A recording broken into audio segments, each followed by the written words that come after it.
A section of members will be asking questions for reply before specified committees. The member for Alego Usonga, Honorable Samuel Atandi, is set to ask the Teacher Service Commission to explain why Ruben Omondi Owino, a former teacher at Madede Primary School in Alego Usonga constituency, was irregularly dismissed from the service.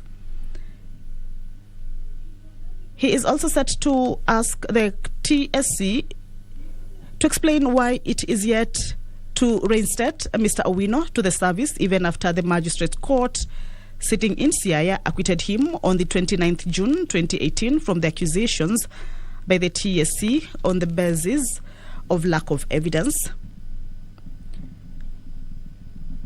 Also, Atandi will be seeking the Commission to state when it will reinstate Mr. Owino back to service. At the same time, explain the measures put in place to ensure that Mr. Owino is paid all his accrued dues since 1st March 2018 when he was irregularly interdicted from service.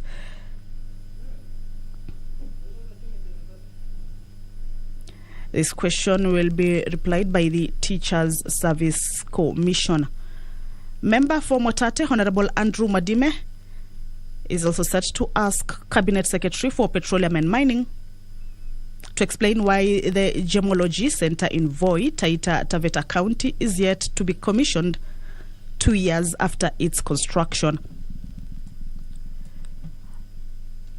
Also, he will be seeking to understand what steps the ministry is taking to expeditiously commission and operationalize the said center to enable value addition to minerals found in the region. This question is to be replied before the Departmental Committee on Environment and Natural Resources. Members are slowly trickling into the chambers. Remember, the quorum bell is currently being rung for 10 minutes according to standing orders to enable the House achieve its requisite numbers before the start of business. This is a total of 50 members in the chambers for the House to kick off its business.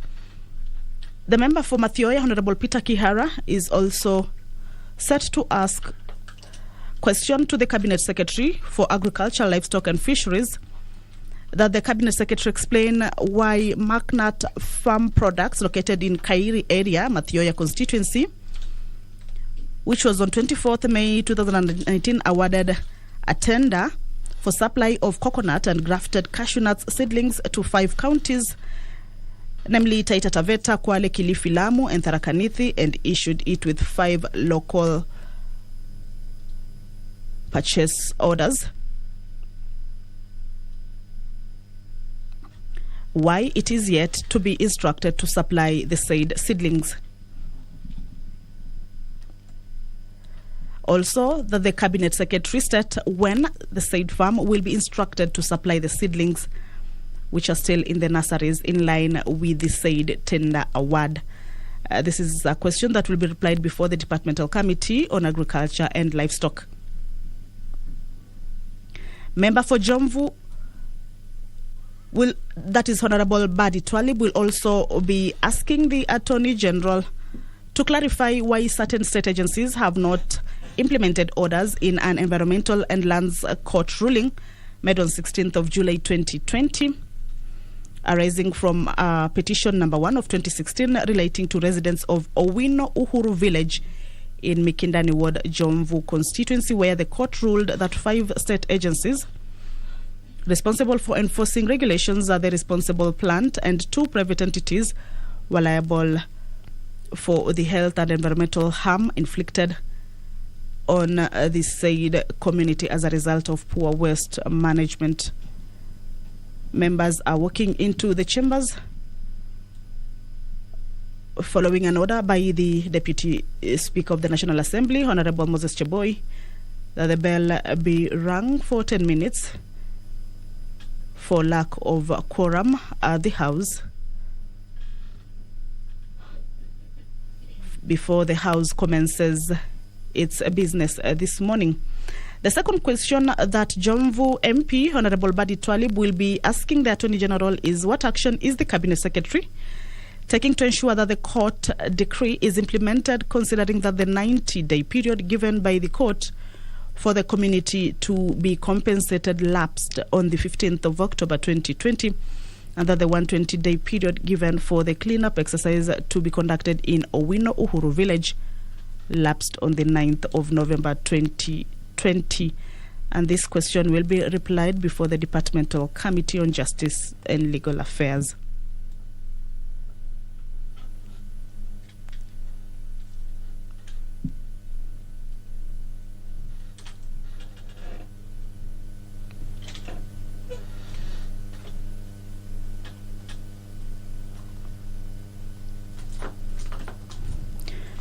Nominated member Honorable Godfrey Osotsi will also be asking the Cabinet Secretary for Interior and Coordination of National Government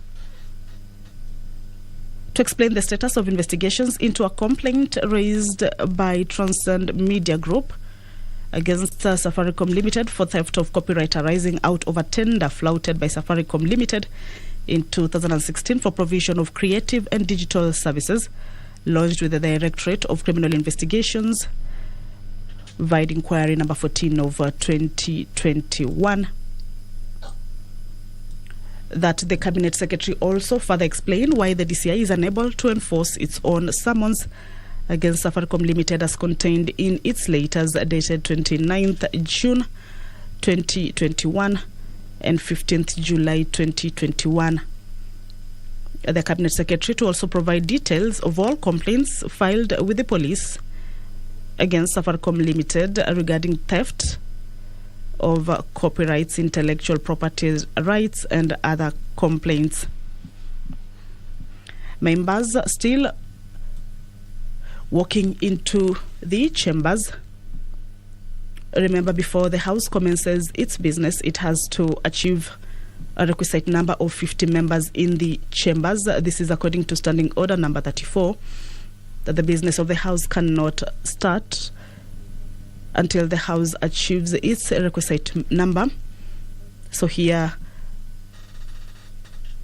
Deputy Speaker of the National Assembly, Honorable Moses Cheboy, has ordered that the bell be rung for 10 minutes. This is to enable members who have not made their way into the chambers to be able to get into the chambers for the House to attain its requisite number. There is a lot of business on the floor of the House to be considered this morning.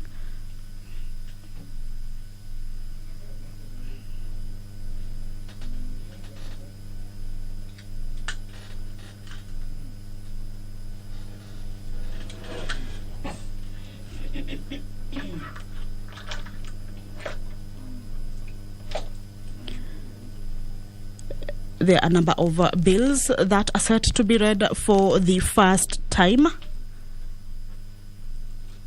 Some of the bills include the National Government Constituencies Development Fund Amendment Bill number National Assembly Bill number 5 of 2022. Order, members. Order. When the two members getting in are in, right, we will be having the correct number so we can start business. Proceed. Order number 1, administration of oath. Order number 2, communication from the chair. Order number 3, messages. Order number 4, petitions. Under this particular order, we have 2 petitions. One will be conveyed by myself, trying to see who else is supposed to give his. So let me start with mine. Order, members. Order, members. Honorable members, Standing Order 2252B requires the Speaker to report to the House any petition other than those presented by a member. Further, Article 119 of the Constitution provides for the right of any person to petition Parliament to consider any matter within its authority, including petitioning the House to enact, amend, or repeal any legislation. Honourable members, in this regard, I wish to report to the House that my office received a petition from Mr. Njoroge Waweru of PO Box 287, Kikuyu, calling for the waiver of value-added tax levied on textbooks, journals, and periodicals. In his petition, honorable members, the petitioner avers that whilst the value-added tax is premised on the real value of a product, the true value of a book cannot be quantified in precise monetary terms by publishers or by revenue collection agencies.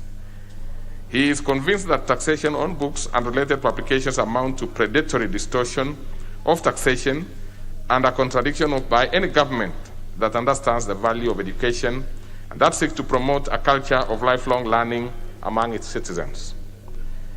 Further, the petitioner observes that most of the distribution channels of books do not conform with the conventional value chain of commercial items on account of, among other reasons, that some of them are donations meant to assist those in need or for academic purposes. The petitioner is thus aggrieved by the 16% VAT that is currently levied on by the national government through the Kenya Revenue Authority on new books and used books. He regards this as tax-based discrimination against printed materials, since online books and publications are never taxed. He concludes by emphasizing the need to create a robust reading culture in the current information age and make a passionate call for the waiver of VAT currently levied on textbooks, general books, and journals and periodicals. So, honorable members, having determined that this matter raised by the petitioner are well within the authority of this House, I order that pursuant to the provisions of Standing Order 2271, the petition be committed to the Departmental Committee on Finance and National Planning. The committee is required to consider the petition and report its finding to the House and to the petitioner in accordance with Standing Order 2272. I thank you.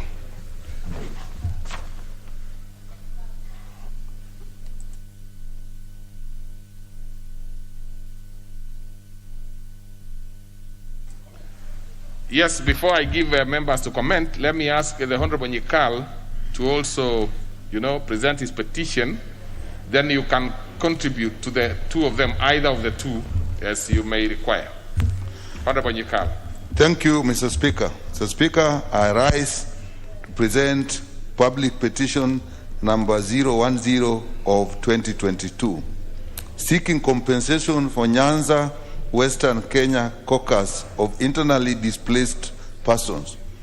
Mr. Speaker, I, the undersigned, on behalf of Nyanza, Western Kenya caucus of internally displaced persons, or IDPs, draw the attention of the House to the following. One, that in the aftermath of the contested 2007 general elections, the country witnessed unprecedented post-election violence, which, among other effects, caused massive displacement of persons from their settlements. Two, that prior to the setting up of IDP camps by the government, a number of internally displaced persons who survived post-election violence atrocities, particularly in hotspots like Naivasha, Eldoret, Kericho, Bahati, Nakuru, and Nairobi, fled to their home regions and got hosted by their relatives without compensation and have therefore been living under undignified conditions. Three, that in order to ensure that IDPs revert to normal lives as soon as practicable, the government rolled out a settlement program, including the operation of Rudi Nyumbani program, which was intended to facilitate IDPs to go back to their original homes under state protection.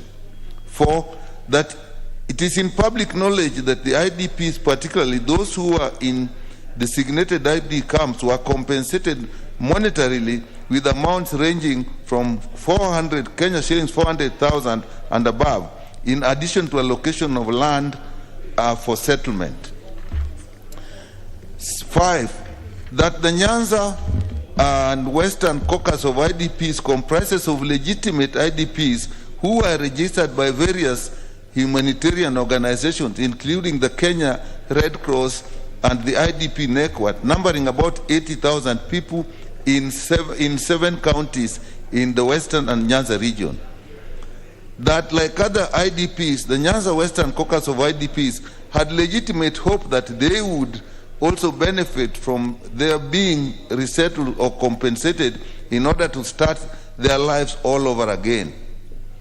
That, to their astonishment, the Nyanza Western Caucus of IDPs were neither resettled nor compensated like their counterparts who were in IDP camps in other parts of the country, and have inevitably been unable to recover from the psychosocial and economic damages suffered during and after the post-election violence. That the government's failure to compensate the Nyanza Western Caucus of IDPs has subjected them to untold pain, suffering, disillusionment that has made them to feel forgotten and discriminated, contrary to Article 27 of the Constitution.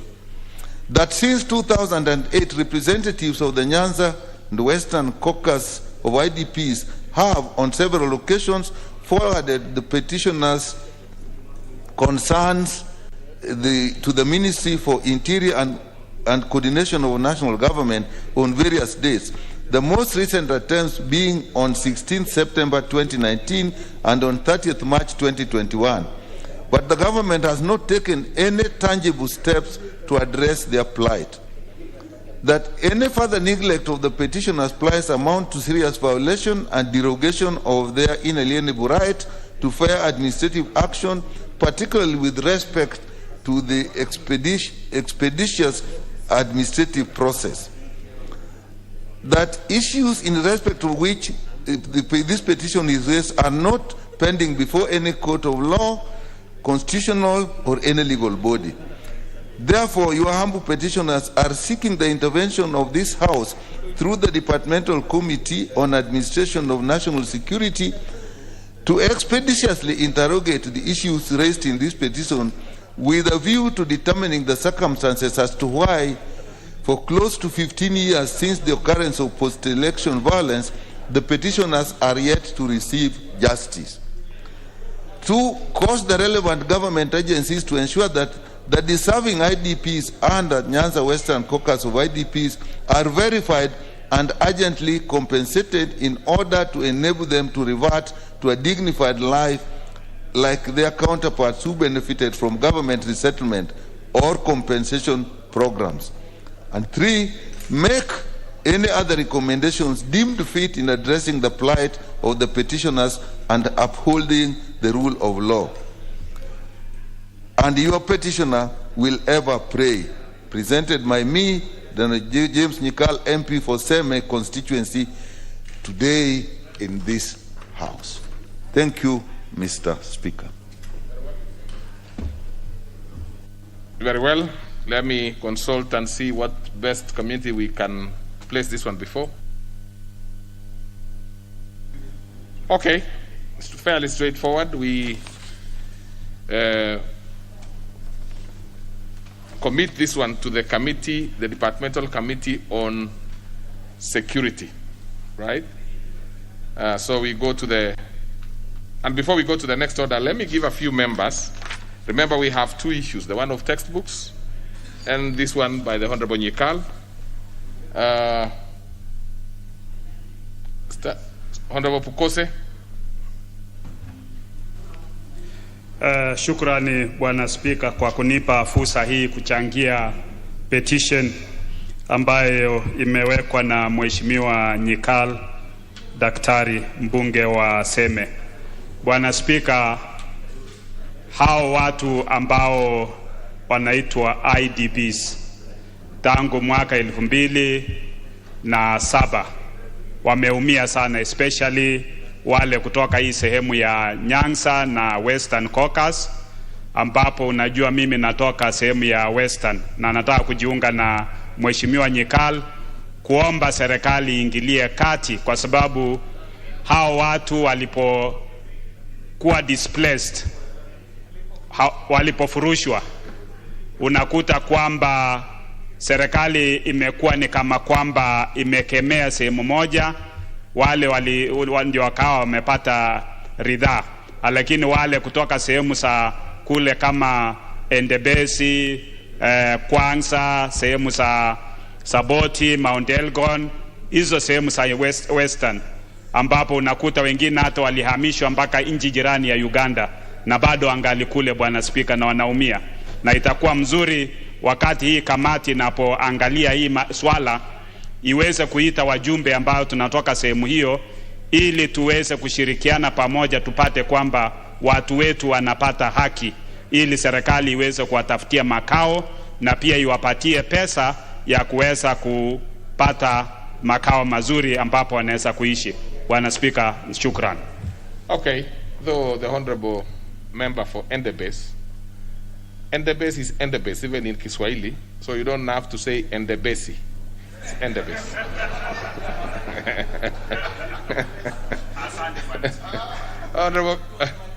Honorable KJ.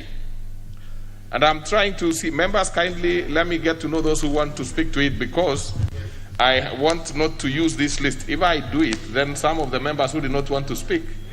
Well, so Thank KJ, you. and then I'll go this way. I'll go to my left, and I give 2 members. Then come back. We will balance members. So don't worry.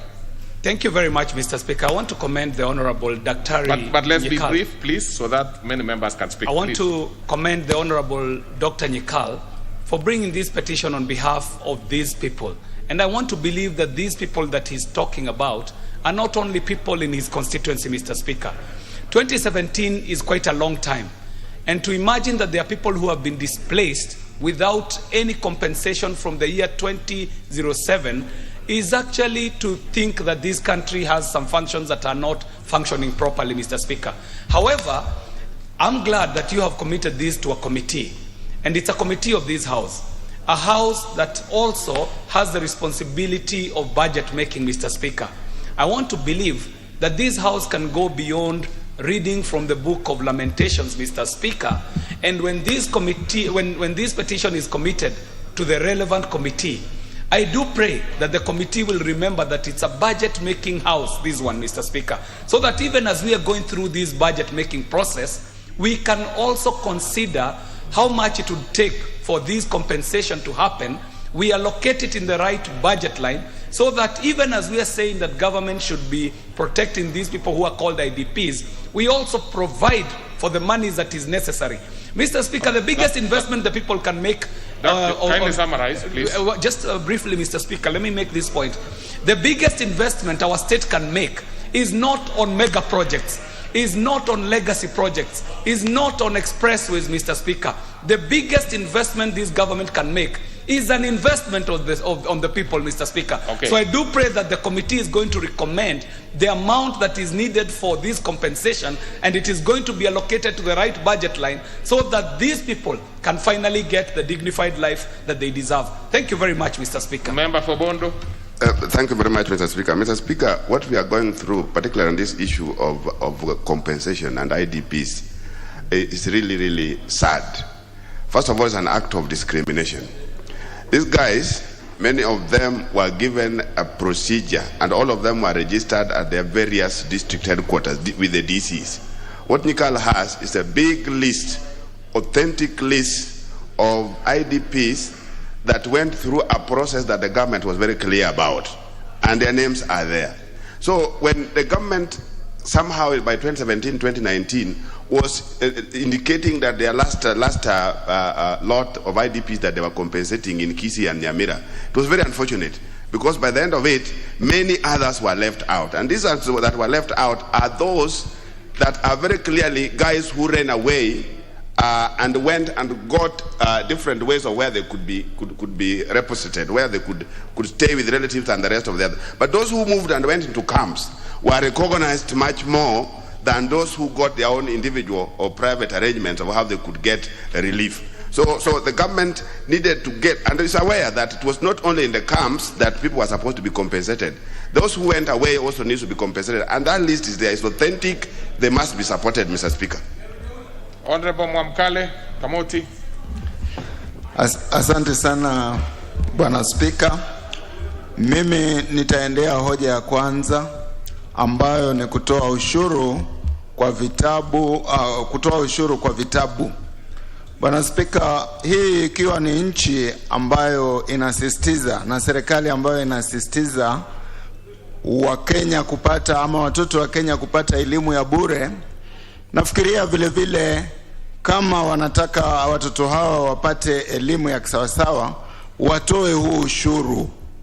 Tukijua kwamba tumetoka kwa hali ngumu ya gonjwa hili la corona, wazazi hawana pesa, vitabu vikiwa ghali, itakuwa bure kupeleka tu watoto shule na hawapati vifaa vya kusomea.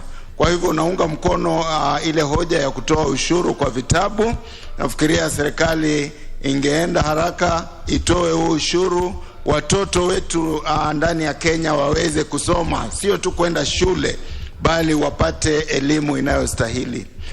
Ikija kwa upande wa wale ambao walitoka makwao kwa sababu ya shida za kiusalama, naomba serikali iwe na usawa, tukitambua kwamba kuna wengine walilipwa, kuna wengine hawa IDPs walilipwa. Kwa hivyo kama wengine walilipwa, wacha wale waliobaki wasihisi kubaguliwa ndani na serikali yao, hao pia wapangiwe. Na huu ukiwa muhula wa bajeti, nafikiria ni sawa kabisa. Hoja hii imekuja wakati mzuri. Bajeti inapopitishwa, wahakikishe kwamba ndani ya makadirio hayo kuna pesa za kulipa watu hawa IDPs ambao wamebaki, hasa hawa wa Nyanza na Magharibi. Asante sana Bwana Speaker. Thank you. Honorable Murugara. Thank you very much, Mr. Speaker. Mr. Speaker, let me comment on the two petitions. The first one by Mr. Njoroge Waweru. It's not idle thinking. I think he's paid great attention to this. It is the high time we re-evaluated our position on taxes on textbooks, bearing in mind that textbooks are meant for education purposes, while there are other books which possibly are profit-making, which are quite expensive. This is not idle thinking, and the committee should actually seriously consider whatever has been raised here with the zeal it deserves. As regards the second petition by Honorable Nyikal, I also support this entirely and ask the committee to move the speed and take a decision on when these particular persons are to be either resettled or compensated. It's important I also state that in the Raka constituency, I have some IDPs that were displaced in 1995 to 1997 ethnic clashes. And these people live in deplorable situations and deplorable lives. I have actually brought a petition to the Committee on Lands, and it has found this to be a historical injustice and has recommended compensation. But to date, we've been trying to get over to the government to compensate these poor people without success. We also have tried to ensure if there is any land available, they are resettled. This is all without success. I would plead that the government moves with the speed and seriousness it deserves to ensure that IDPs, wherever they are treated as Kenyans and they are accorded the dignity they deserve. Okay. Thank you very much. The Honorable Atandi. Honorable Atandi. Your mic doesn't seem to be okay. Yeah, you can use that one in front. Thank you, Honorable Speaker, for giving me the opportunity to comment on the two petitions. I would like to speak on the petition by Njoroge Mugweru. And Honorable Speaker, Njoroge Mugweru has been petitioning Parliament on a number of issues. And on this one, this is not the first time this petition is here. The last time I was in Finance Committee, this petition was before us. Unfortunately, we did not respond to his petition properly. I would like to urge the Finance Committee to look at this petition very seriously because, as has been observed by most colleagues who have spoken, books are important for promotion of education, which is a key pillar in this country. Most of these presidential aspirants are saying they are going to give free education, and therefore we cannot give free education if we are still levying VAT on books, on textbooks. So this one is very important, sir. The second petition by Honorable Nyikal, Honorable Speaker, is a very fundamental petition because, Honorable Speaker, most IDPs were compensated by the government, but the IDPs from Nyanza and Western were ignored. I think they were ignored politically because they were considered as opposition. I want to say that this is unconstitutional, illegal, and the government needs to really compensate these people. It is very sad, Honorable Speaker, that the people who cause post-election violence are currently in the US spending taxpayers' money when when these IDPs have not been compensated. So, Honorable Speaker, this is very sad, and this House must make a decision on this matter and ensure that these people are compensated. That's it. Thank you, Honorable Speaker. Honorable Nagabo, honorable members, what is your point of order, Honorable 001, nominee 001? What's your point of order? I've already given the Honorable Janet up there, but I can see Honorable. Honorable Speaker, is Honorable Atandi in order to claim and impute improper motive to a delegation that have gone to the United States of America and the UK to look for the market of our produce, because we have seen that our minimum guarantee returns in our byproducts and livestock byproducts, and also go to the gist of your your point of intervention, in order, not what the delegation is going to do. Is he in order of imputing improper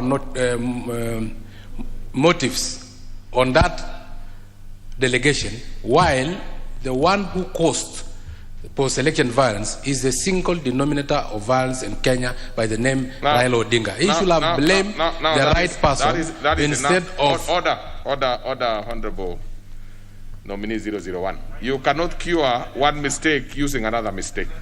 So even the point of order that you had raised is not going to be considered, because iniquity, you come with clean hands. If you come and impute improper motive on another person yourself, order, take your seat. Take your seat. Honorable Nagabo, proceed. Asante sana Mheshimiwa Spika kwa kunipa nafasi hii, pia kupeana maoni yangu kulingana na maswali yale yameulizwa. Mheshimiwa Spika, Mheshimiwa Spika, nataka niseme lile swali la kwanza kuhusu ushuru katika vitabu za wanafunzi wetu ama watoto wetu, Mheshimiwa Spika, ni la muhimu mno. Vile Mheshimiwa Atandi amesema hapa kwamba imekuwa katika kamati yao. Mheshimiwa Spika, ninakuomba waifuatilie na wahakikishe kwamba ushuru haitoshwi katika vitabu hizi. Mheshimiwa Spika, nitaenda kwa swali la Mheshimiwa Nyikal. Mheshimiwa Spika, wakimbizi wa ndani kwa ndani, Mheshimiwa Spika, wamepata shida mno. Kulingana na mimi, Mheshimiwa Spika, kulikuwa na mwaka moja ile walikuwa wanatoa wakimbizi wa ndani kwa ndani wakiwatoa sehemu za huko Molo wakileta kule Trans Nzoia, Mheshimiwa Spika. Na wale walikuwa Trans Nzoia, Mheshimiwa Spika, hawakulipwa ridhaa. Na ndiposa Mheshimiwa Spika, ile kamati inaenda kushughulika pamoja na hili swala, Mheshimiwa Spika, iangalie kuanzia kule Nyanza Magharibi huko mpaka Bonde la Ufa, Mheshimiwa Spika. Hao watu pia wapate makao kama wengine, kwa sababu wengi wao watoto wao wameumia sana, Mheshimiwa Spika, na hata wengine wamekosa kwenda shule, Mheshimiwa Spika. Asante Mheshimiwa Spika. Member for Nakuru Town East. Thank you, Honorable Speaker, for giving me. First, I want to comment about the first petition by Mr. Njoroge. Honorable Speaker, it is true that education is the pillar of economic development, social development in this country, and it is important for us to start thinking. Honorable Speaker, these kids, fry children from poor families, sometimes they are not able to do their responsibilities regarding education, especially when they are given homeworks to go and do, because their parents cannot be able to afford the textbooks and other education materials. So I think it is important that the committee looks into this, and as it is now, when we are doing our budgets, I think it is important for us that the Finance Committee should really look into this seriously and be able. Secondly is about Honorable Let's have one each. Yeah, the last one, Honorable Speaker. I'm just talking about this because it's very key. In Nakuru, where I come from, Honorable Speaker, I totally agree with what Honorable Jekal is saying. But at the same time, Honorable Speaker, in Nakuru, it is not right as what Dr. Pukose was saying. Most of those who were, they had been compensated, they are still living in IDP camps because the land matters has been a problem. They were bought land, they have never settled in those lands, they are still in the IDP camps. I think that those are some of the issues that are supposed also to be addressed in that. Honorable Fabian Muli, member for Kangundo. Thank you, Honorable Speaker. Give me opportunity to stand with the petitioners, and I will stand with the two. First, start with the Njoroge seasonal petition of this House. Also, Speaker, it is true education is very important, and we should not tax not only the books but anything related with the education. The taxman in this country have failed us not to bring principles or policies which can track the ways of payment of tax.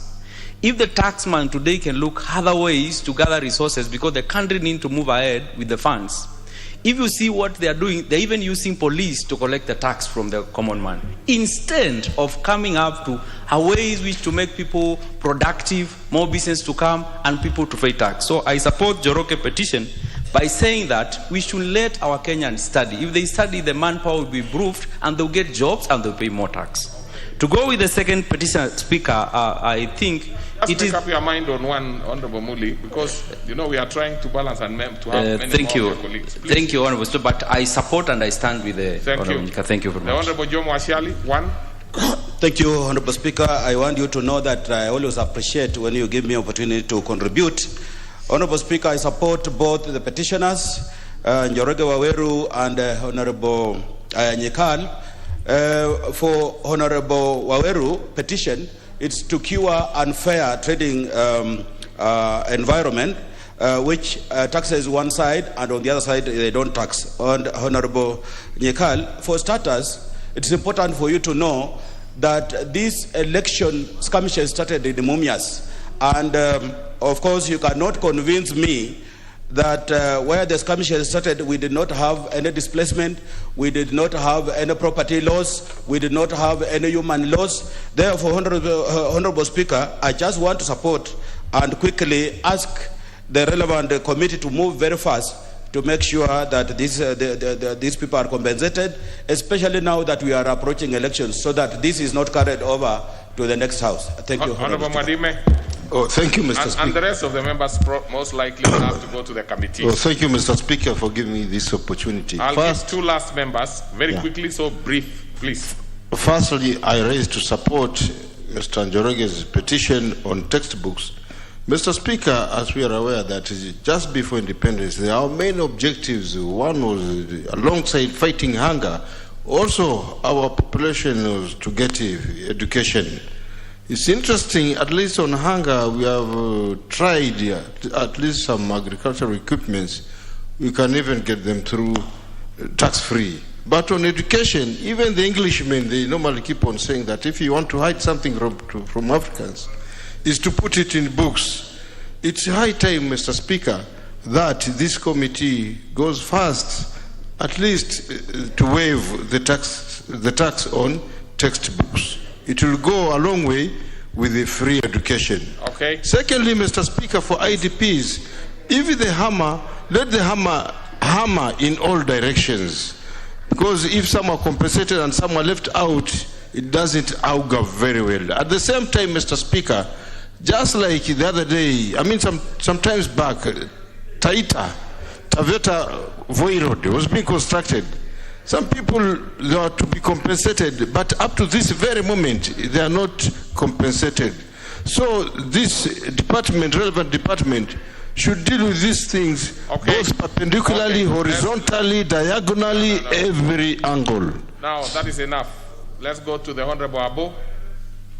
Please, if we be brief, a few more members will get, and your mic is not working, so get to the next one quickly. Next to you. Quickly, please. I know. Asante Bwana Spika kwa kunipatia nafasi na mimi nichangie moja kwa moja. Naunga mkono maombi zote mbili. Nichangie kidogo kwa ombi la Mheshimiwa Nikal. No, please do one. Fanya moja tu kwa sababu ya Mheshimiwa Nikal. Please. Mheshimiwa, naunga mkono na ningeomba hii mvua ikinyesha pia isongee pale pengine. Wale wa huku ambao wamefanywa angalau kuna vitu wamefanywa. Sisi wengine kwetu Lamu kuna wakimbizi wa ndani kwa ndani wa 1962 wakati wa shifter war. Hawajafanywa hata kidogo. Tunaomba pia, niliuliza swali, hii mikakati hapa bunge ifanywe bidii, angalau mikakati mitatu ifanywe, ile operation rudi nyumbani, kupewa ardhi na fidia. Kwa hivyo sisi pia ni wa Kenya, tunaomba hayo yafanywe kama huko kwingine. Asante. Next order.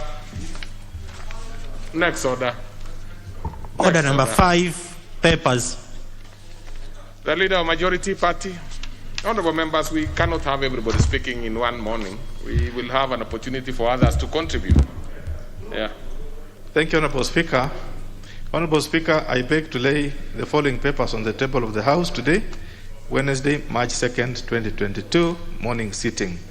1. Report of the Auditor General and Financial Statement of State Department for Housing and Urban Development for the year ended 30th June 2021. And 2. Monetary Policy Statement for December 2021 by Central Bank of Kenya. 3. Reports of the Auditor General and financial statements in respect of the following institutions for the year ended 30th June 2020 and the certificates therein. 1. Matili Technical Training Institute. 2. Aldai Technical Training Institute. 3. Lesos Technical Training Institute. 4. Thika Technical Training Institute. 5. Seikuru Technical Training Institute. 6. Weru Technical Training Institute. 7. Kieni Technical and Vocational College. 8. Technical University of Mombasa. 9. Machakos University. 10. Intergovernmental Relations Technical Committee. 11. Kenya Film Commission. 12. National Council for Population and Development. 13. Konza Technopolis Development Authority. 14. National Communication Secretariat. 15. Kenya Expos Promotion and Branding Agency. 15. Kenya Broadcasting Corporation. 16. New Partnership for Africa's Development, Africa Peer Review Mechanism, NEPAD, APRM, Kenya Secretariat. 16. Kenya Yearbook Editorial Board. And 17. Anti-Female Genital Mutilation Board. 4. Report of the Auditor General and financial statements of Kaiboi Technical Training Institute for the year ended 30th June 2019 and the certificates therein. 5. Report of the Auditor General and financial statement of Kaiboi Technical Training Institute for the year ended 30th June 2018 and the certificates therein. Thank you, Honorable Speaker. Very well. So we go to the next order. Order number 6, notices of motion. Order number 7, questions and statements. On this particular order, we will start with questions. And to start us off is the member for Alego Usonga. Thank you, Honorable Speaker. I rise to ask. Speaker, give me a few minutes. I get the question. Okay. So in the meantime, I see. Yeah. Honorable Speaker, I got the question. Honorable Speaker, thank you very much for giving me this opportunity to ask question number.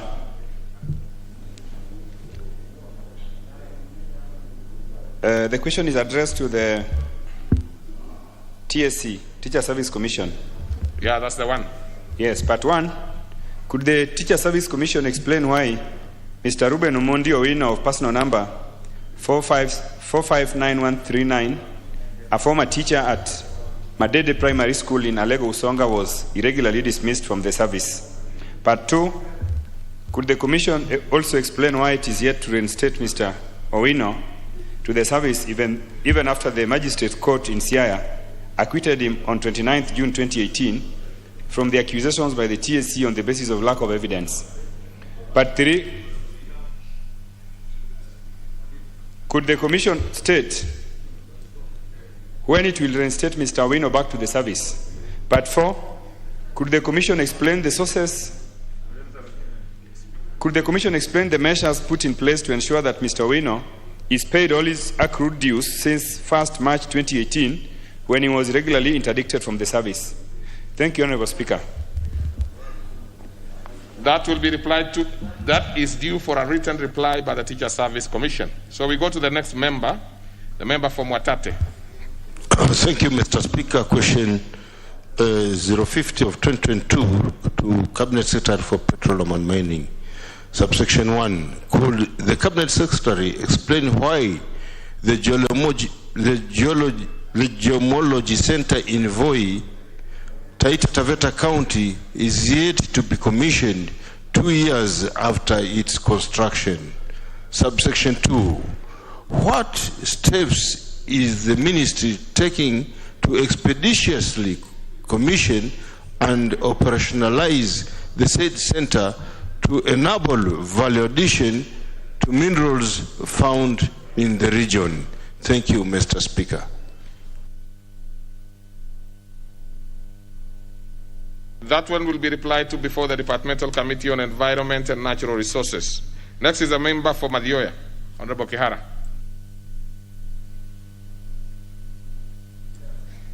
Then we go to the member for Jomvu. Hey. Asante sana Mheshimiwa Spika. Mheshimiwa Spika, nataka kuuliza swali namba 67 la 2022. Mheshimiwa Spika, swali langu linaenda kwa mwanasheria mkuu kutokamana na malipo ya watu wangu wa Owino Uhuru. Swali la kwanza, Mheshimiwa Spika, mwanasheria mkuu anaweza kutueleza ni kwa nini idara za kiserikali hazijaweza kufuata maagizo ya koti ya ardhi na mazingira ambayo ilipitisha tarehe 16 Julai mwaka 2020 kutokamana na malalamishi ama petition number 1 of 2016 inahusiana na malalamishi ya watu wa Owino Uhuru walioko Mikindani katika eneo langu la Jomvu, ambapo koti iliamua idara 5 za kiserikali ambazo zilihusika na kuachilia utekelezaji wa kiwanda cha lead na vile vile kampuni 2 za kibinafsi kuhusika katika mambo ya health and environmental harm ambayo iliweza kuwapata watu wangu wa Owino Uhuru. Swali la pili, Mheshimiwa Spika, ni hatua gani ambayo waziri anaweza kuchukua baada ya koti kuamua siku 90 za hawa watu kulipwa, ambapo watu hawa katika siku 90 ziliisha tarehe 15 ya Oktoba mwaka 2020 na mpaka leo Mheshimiwa Spika ni mwaka 2022, miaka 2 watu hawa wamekufa. Mheshimiwa Spika, watu hawa hawawezi kuzaa. Mheshimiwa Spika, watu hawa wako kwenye hali ngumu sana ambayo Mheshimiwa Spika. Order, Honorable Twalib. Now, I had, I was consulting elsewhere, only to come back and realize you're asking the question in Kiswahili. And yet you have asked for the question, you made the request in English. And remember last week we had also asked the Honorable Nasir not to do that. So you are lucky that you escaped with it. But just to be fair, I will ask you to repeat the question in English like you asked in the first place. That would be the better way, so that we have some uniformity in our way of dealing with questions. So ask for it ask in English, please. Well, I do understand, of course, your own constituents understand more of Kiswahili than English. So I can say you are lucky to have had you go in Kiswahili. Now come back to English. Okay, Mr. Speaker, I stand guided, though I've already raised my point and my people have heard me fighting for them. Wamesikia. In English. Okay, in English, Mr. Speaker, I'm going to do it. Don't worry. Mr. Speaker, I rise to ask question number 67 of 2022 to the Attorney General over the compensation of my good people of Owino Uhuru. Mr. Speaker, question number 1, could the Attorney General clarify why certain state agencies have not implemented orders in an Environment and Lands Court ruling made on 16th of July 2020, arising from petition number 1 of 2016 relating to residents of Owino Uhuru village in Mikindani ward, that is in Jomvu constituency, where the court ruled that 5 state agencies responsible for the enforcement, 5 state agencies responsible for enforcing regulations at the responsible plant and 2 private entities were liable for the health and environmental harm inflicted on the said community of Owinehuru as a result of poor waste management. That is question number 1, Mr. Speaker. Question number 2, what action is the Cabinet Secretary taking to ensure that the court decree is implemented, considering that the 90-day period given by the court for the community to be compensated lapsed on the 15th of October 2020, and that the 120-day period given for the cleanup exercise to be conducted in Owinehuru village lapsed on the 9th of November 2020, and we are now in 2022, Mr. Speaker. People are suffering in Owinehuru. People cannot produce. People are dying due to... Honorable Badi. I'm very bitter, Mr. Speaker, because I raised this matter last year, yes, and it has not been acted upon. And now we are raising it again, Mr. Speaker. Now, that is actually the right thing that you needed to do, to ask why the question you asked previously has not been responded to.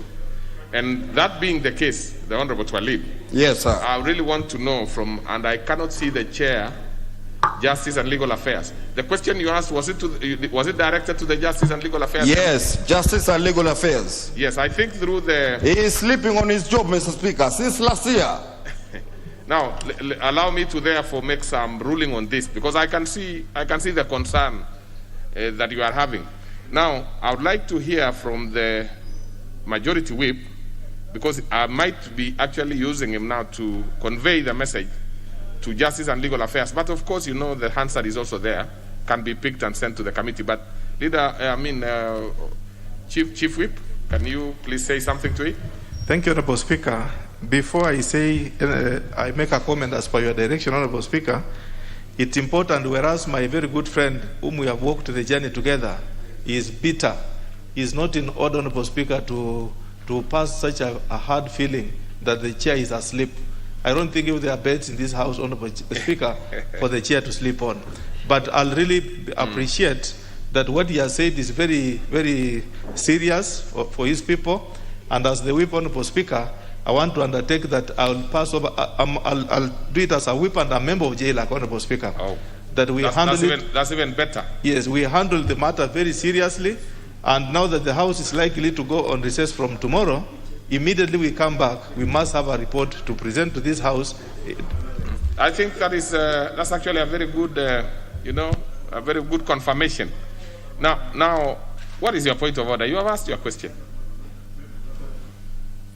What is it, Honorable Twalib? Mr. Speaker, I humbly request you to direct the committee to go down to Owinehuru to see it for itself. Now, what is happening in there?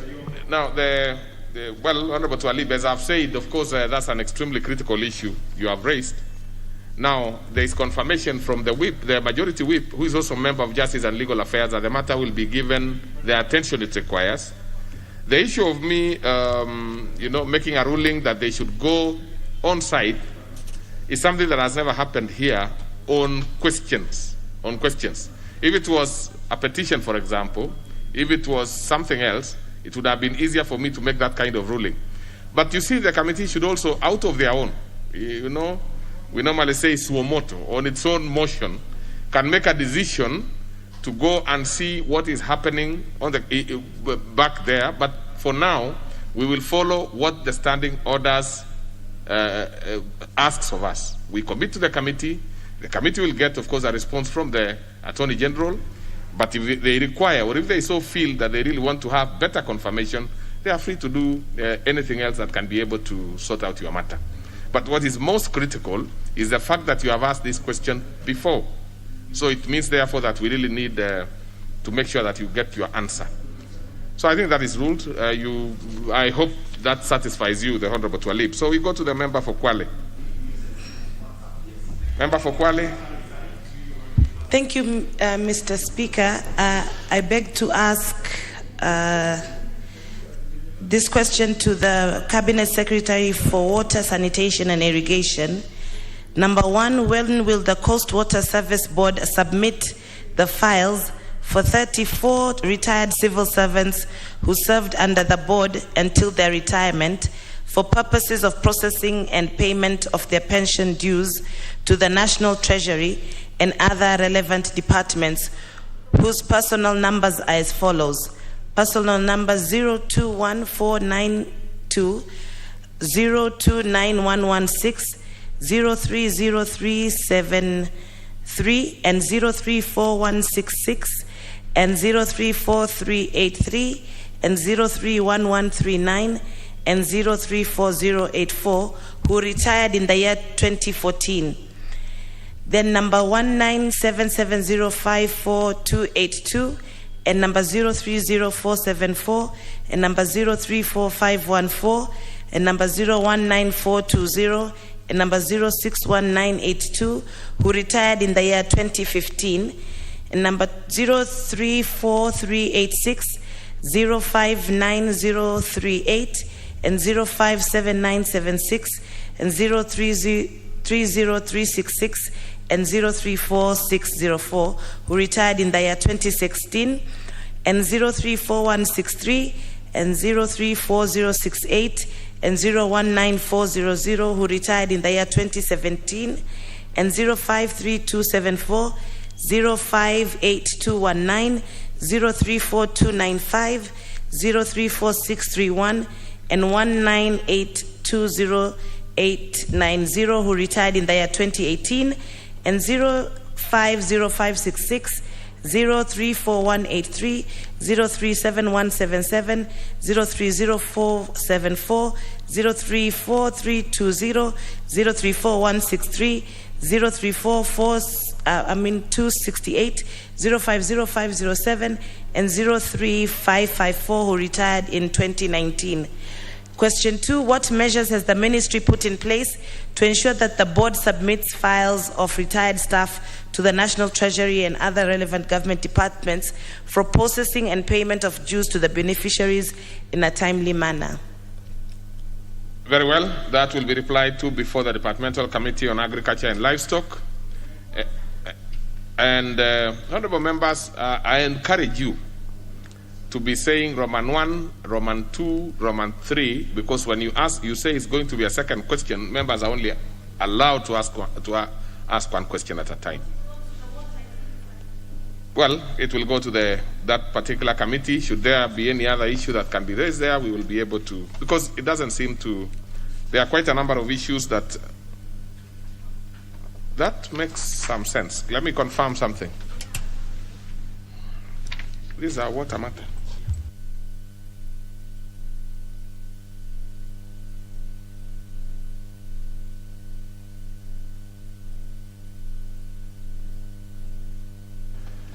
Yes, Honorable Member, it will go to the Departmental Committee on Environment and Natural Resources, where water boards are deposited. So let's have the last question, which is by the Honorable Sotsi. Thank you, Mr. Speaker. Mr. Speaker, I wish to ask question number 74 of 2022 to be responded to by the Cabinet Secretary for Interior and Coordination of National Government. And it reads, Roman 1, could the Cabinet Secretary explain the status of investigation into a complaint raised by MS Trascent Media Group against MS Safaricom Limited for theft of copyright arising out of a tender floated by Safaricom Limited in 2016 for the provision of creative and digital services, launched with the Directorate of Criminal Investigation, DCI, via the inquiry number 14 of 2021. Roman 2, could the Cabinet Secretary further explain why DCI is unable to enforce its own summons against Safaricom Limited as contained in its letters dated 29th June 2021 and 15th July 2021.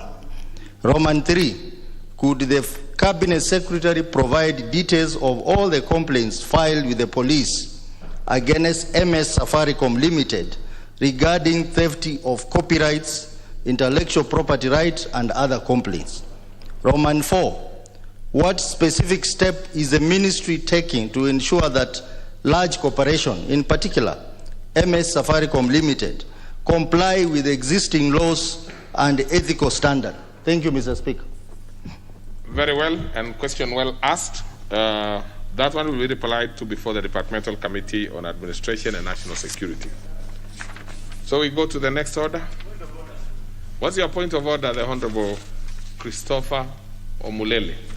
Speaker, my point of order is I asked a question in this House some time back in regard to the TVET in Luanda. TVET in Luanda, and why the ministry has not released the 30 million that was allocated and appropriated in the budget for the construction, for the start of construction of this TVET in Luanda. And that question has never been responded to. When did you ask that particular question, Honorable Mulele? It must be more than 6 months ago. I just don't have it, but I have asked that question on this floor of the House. I have spoken to the Chair of Education many times in this regard. And I'm worried because they seem to forget my constituents in Rwanda needs this service.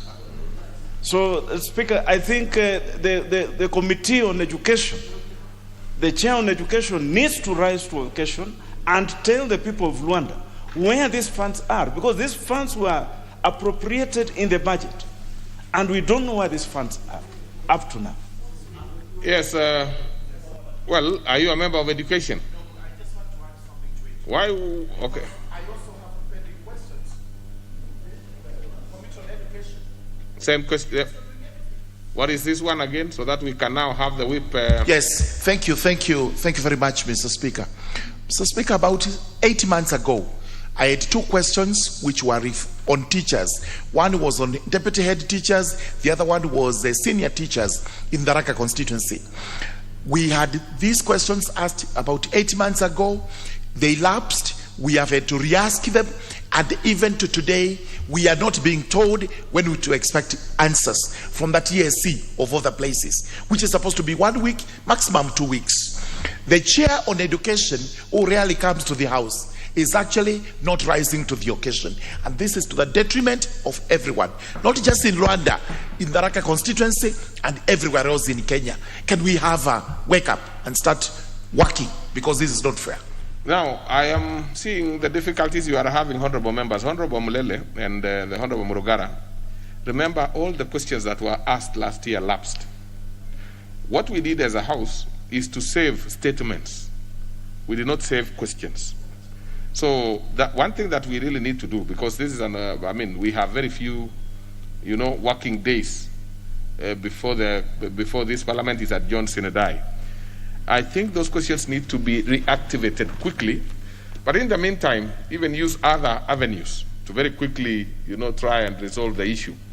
But then Honorable Mulele, particularly that one of yours, I do not know about the Honorable Murugara's one because he was not specific. He generally said there is a question or questions that he has asked. But in yours, Honorable Mulele, you need to do it quickly, and then we'd ask the clerk's department to fast track the question so that you are able to, pick something out of what you have lost last year. So I think that is, but in the meantime, the honorable members, please, chairs, let's work hard. But for honorable members, let's also be a little understanding. Even the chairs are also your colleagues, and what you are doing in the constituency, they are also trying to do.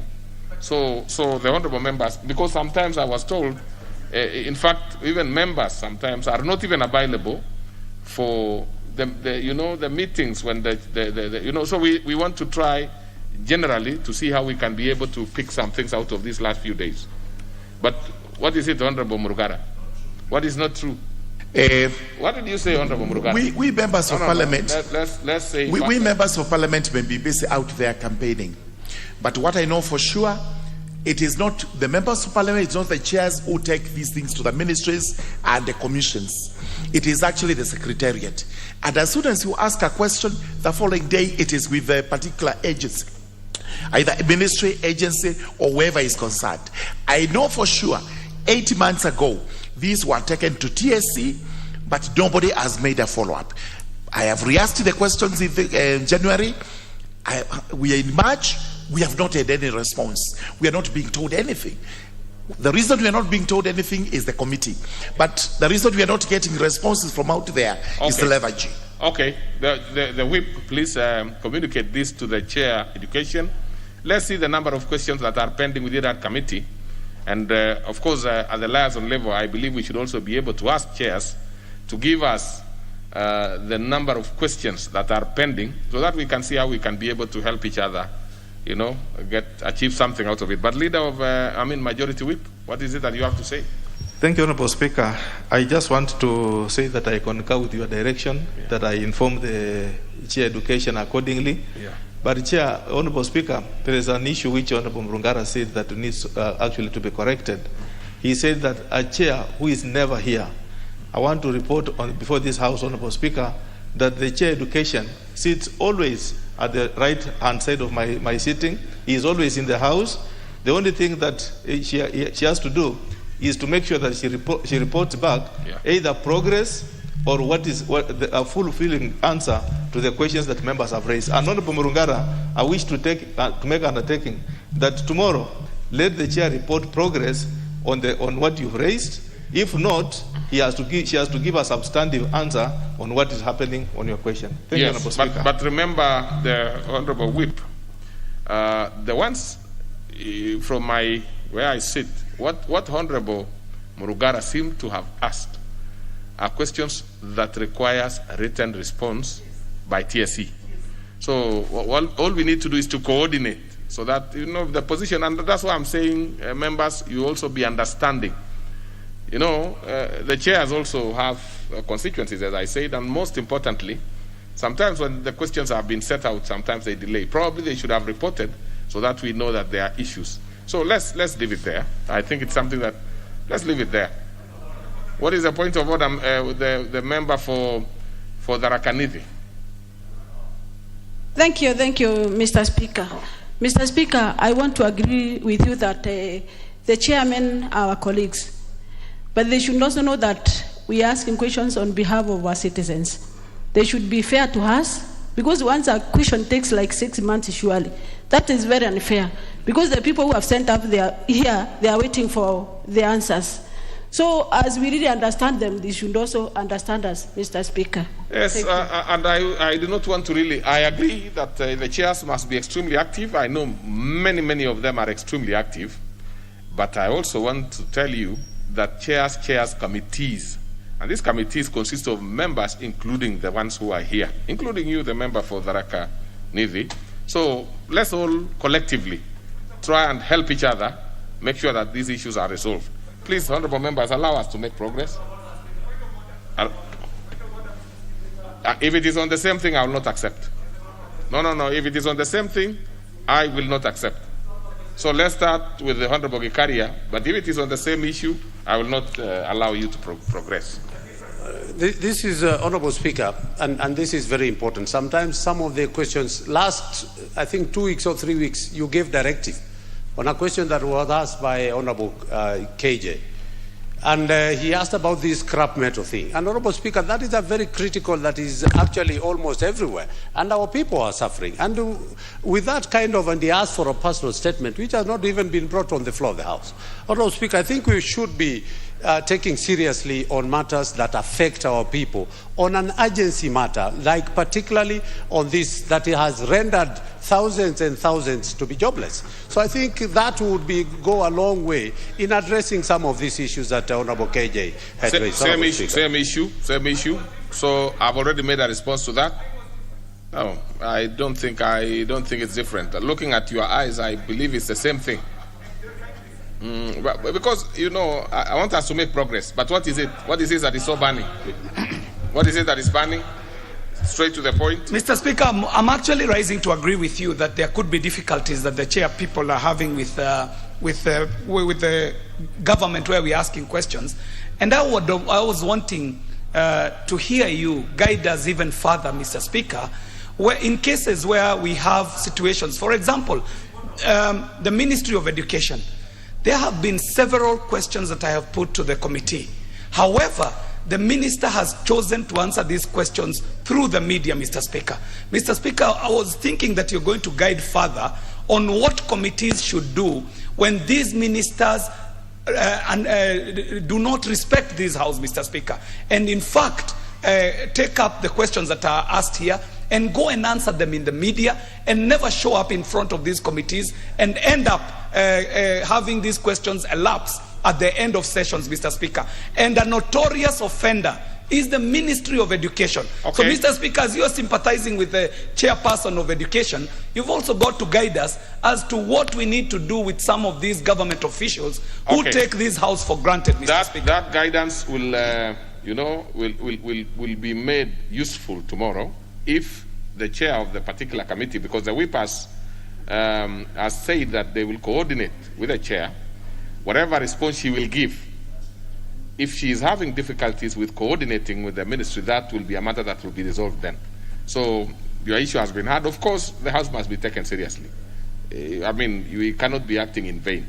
So, but in the meantime, we will get from the... Do you have anything on it, Majority?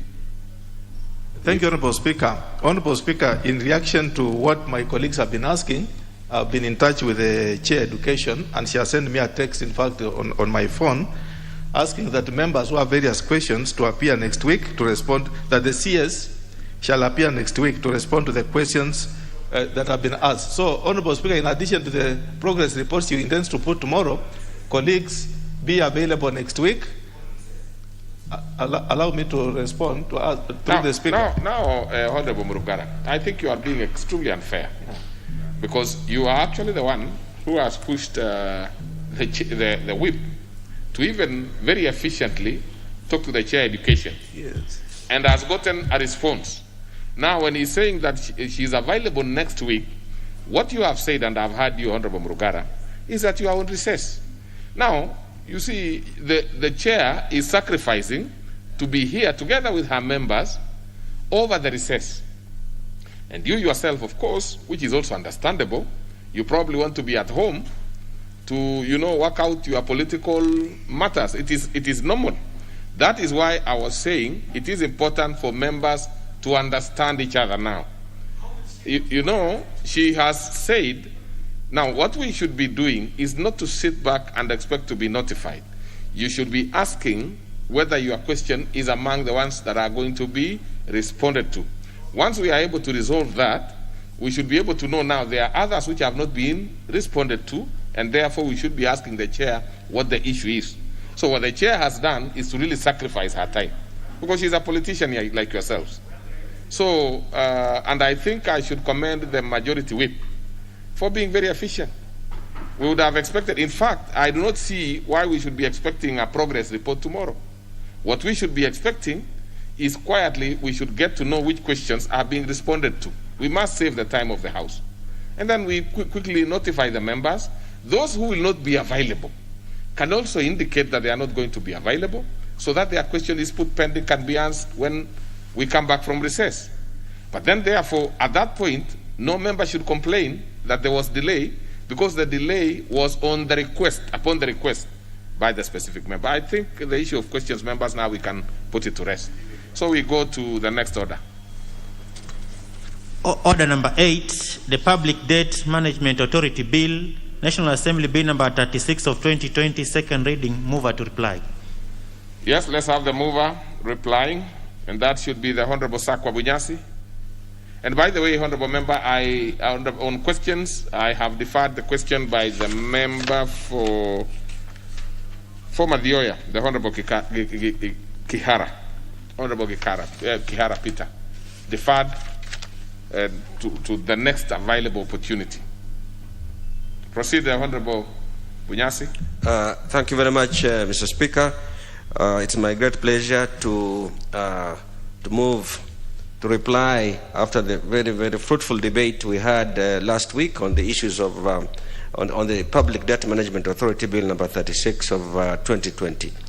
Mr. Speaker, the discussions were extremely informative. They were rich. There are a lot of very useful suggestions that came from the floor, and I want to thank my colleagues for finding time to come and participate in this discussion on a matter that I consider one of the most important issues of the day in our country and in our economy. I want to thank them all. Both those, nearly all of them supported. I think just one member had reservations, thinking that, feeling the Public Finance Management Act, which has only 3 paragraphs on debt, was adequate. Clearly, that's a light reading, but that is also, of course, a matter of choice. It was perhaps even the same view that ISPAC held, which shocked me a little bit, because the bill goes significantly deeper than what is implied in the Public Finance Management Act. Mr. Speaker, as our economy gets sophisticated, and that was obvious from the discussions also that came from the floor, we need instruments that can cope with particularly the management of the macroeconomy, around which debt is a symbol, it's an outcome sometimes of the kinds of decisions that are made by our economic managers in the Treasury. I'm glad, and I hope that became clear in the discussion, that the Public Debt Management Bill and the authorities for being created is not an instrument for denying authority to incur debt. Far from it. All it's saying is that because that is an inevitable outcome of managing the economy, let us manage it in a way that is sustainable. And there are options to manage things in a way that's sustainable. That's what we are seeking. I know there have been desires to say, why doesn't the bill come out and say that the debt shall not exceed such an amount? It's not going to be one that is going to mandate the limits, setting of limits.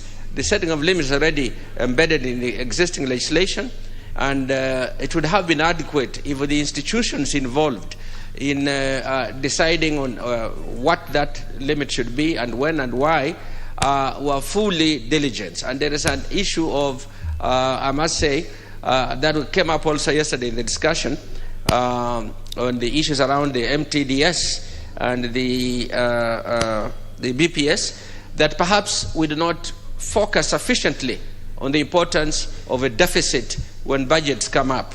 And debt occurs because we allow deficits to accumulate.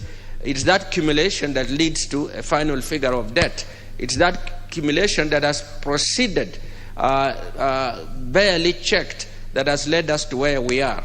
So given that, we are fully on the decision chain that manages the outcomes of expenditure and revenue collection that result in debt. And without laying blame, I know there's a lot of desire, I've seen that in the press, to point a finger at who is responsible for the debt that is where we are, and that would be somewhat, I must say with tremendous respect, somewhat simplistic. That is like trying to reduce a big complex thing to saying, why didn't you say that 10 years ago? Why are you now saying it now? There are moments when the time is right and when it's discussed. And I think now the issue of debt has risen to a point where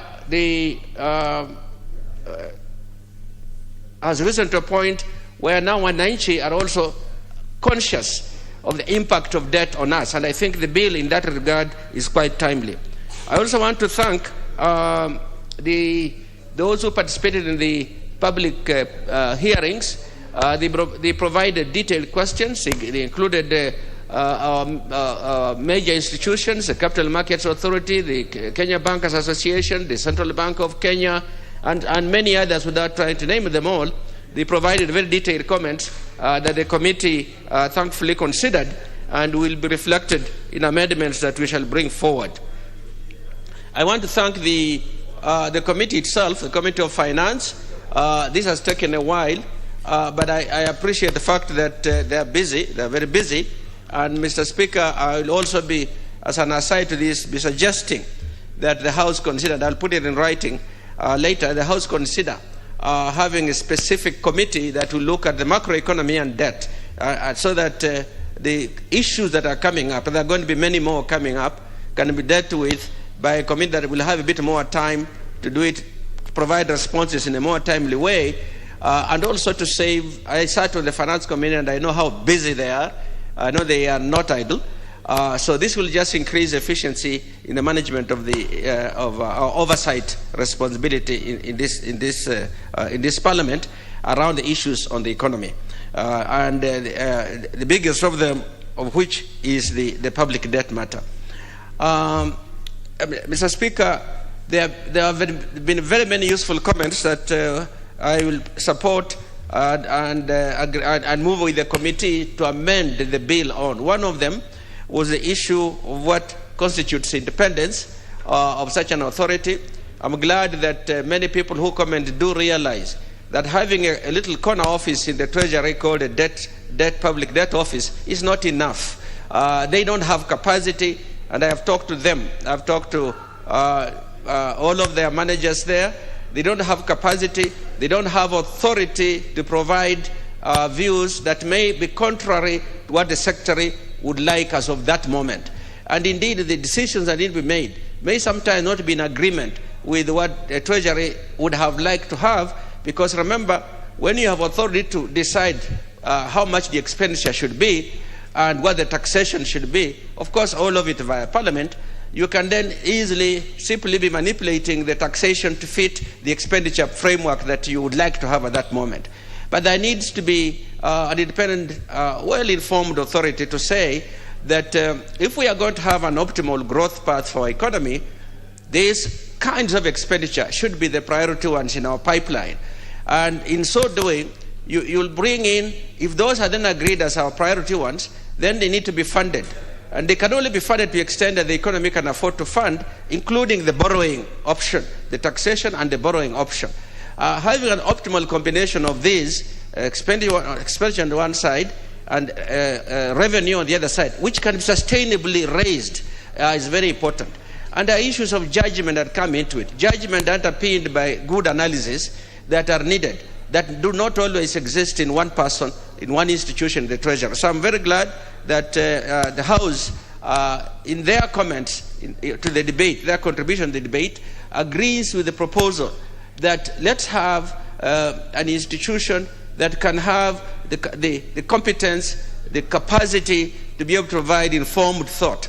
These will be the institutions that can provide a counterweight to the kind of thinking and analysis that the IMF does. If you do not have such a dedicated think tank, it's going to be very difficult to counter institutions like the IMF. Countries like India have had that, and they are able to provide alternative, deep thinking about where the economy should be going, to a point where even the IMF can adjust their recommendations. So I think we are not in that league. We need to get into that league. We have the sophistication to get there. We just need to organize ourselves in a way that we can be making choices that are best for our taxpayer, that are best for this economy. Mr. Speaker, sir, I will be looking carefully at all of the points that have been made. I have copies of the Hansard now, and I promise that I'll consider every useful comment, and where we can't have them, we'll indicate why we can't have it in, so that we can improve the bill. And I hope that when we go to the, if we do go to the third reading, that we will be able to all agree that here we have a task which we need to accomplish on behalf of the citizens of Kenya. Mr. Speaker, sir, the negativity that arose in discussing this bill, because we are nearing elections, and you know there was a lot of bonker points being sought by members, that be it as it may, because it's an election year, at the bottom of it all, we all appreciate the fact that we cannot go on the way we are doing, because we can easily get into an economy which must be a cash and carry economy. So that our participation in the international trade is restricted because we don't have confidence in our ability to manage debt. And lastly, and most very important, even investors, local and foreign, will assess our economy using factors we cannot control, but data that's out there, and would say Kenya is a high-risk they would say, if we do not take care, that Kenya is a high-risk economy, that the terms we shall get will be tough terms, they will be unfair terms. So we must come out and preemptively begin to tackle these issues. Mr. Speaker, with those remarks, I would like to thank the House for finally having brought the bill up for discussion. And with those few remarks, I beg to move.